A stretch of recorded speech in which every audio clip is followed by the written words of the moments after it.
Hello all. Today I thought I'll do an impromptu live session. So here I am, and I want to talk today about some of my experiences during my shipping days when I was sailing on ships.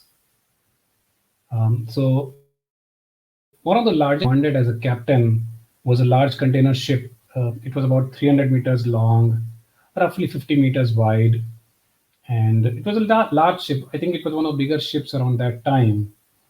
And as a captain, it was a matter of pride for me to really be a part of that project. Now, large ships are a great pride to command, but they are also very challenging to control and maneuver. And I still remember when these large ships would enter these small ports, all the port operations would stop to allow the entry of these large ships into the port. So it was like a sort of a royal welcome into the port, and everybody would stand around and work around those ships. We'll offload and load, and then we'll come out of the port. So it was an amazing experience, and you had to be there to really experience that whole welcome you would get when you enter a small port. But as I said, these large ships would also be sort of a challenge in terms of operations and controlling and maneuvering because they were not easy to handle. And as a captain, I had to know the ship in and out really, the feel of the ship, the behavior of the ship in water in order to control and maneuver the ship.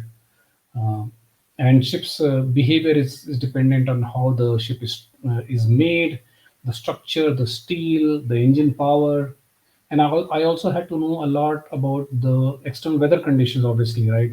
The wind, the current, the sea waves, so that you can handle the ship well. And I'll give an example of turning a ship, right? Turning a ship out at sea, especially a large ship, was never an easy maneuver to execute. So to initiate a turn, what would happen? You need some initial engine power. You needed some initial rudder movement so that a ship starts turning. And when a ship starts turning, a lot of lateral resistance builds up. The water, the wind, the ocean currents. And you need to be aware of this resistance so that you can counter this resistance when you turn the ship. The other thing which happens when you turn the ship is that as a ship starts turning and as the resistance reduces, it gains momentum and the ship then starts turning very rapidly. And then now you need to control this momentum, otherwise the ship will probably overshoot and head in a different direction, because ships don't have brakes that you just press a brake and the ship will stop, or you just bring the steering back and it will stop. No, the ship, because it's floating in water, it gains momentum. So now you need to counter that momentum to make sure the ship then turns and heads in the right direction. So you see, turning a ship and controlling a ship was not an easy maneuver. Now, why am I telling you this? Because uh, I speak a lot about change management. That is one of my areas of practice. And I strongly feel that leading and driving change in an organization is very similar to turning a ship. How? I'll show you, right? As a business leader, first you need to know your organization very well, the pulse of the organization, the feel of the organization, what people are talking about. So it's similar to as a captain, I have to know the ship very well. Similarly, as a leader, you need to know the feel and the pulse of the organization very well before you initiate any change, right? And then when you are leading a change, driving a change, you need some initial momentum, right? You need some initial sponsorship, you need some initial engagement, some advocates, similar to that initial power and thrust you need when you initiate a turn of a ship. And then when you initiate a change in an organization, you'll also find a lot of resistance from people for a variety of reasons. We'll not get into that, but people will generally resist change, and you need to be aware of this resistance, where is it coming from and how to deal with this resistance, right? Similar to turning a ship, you need to be aware of this lateral resistance which I spoke about, from water, wind and current, and how to manage that resistance.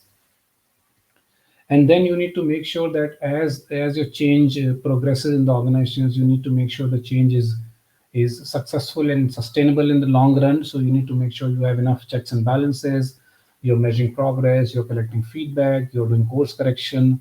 All that is required in an organizational change, similar to how you would do the countermeasures when you are trying to control the momentum of the ship and trying to stop it in a specific heading or a direction. So you see, turning a ship and driving change is very, very similar. And just like in the case of a ship, the larger the ship, the more challenging the maneuver is.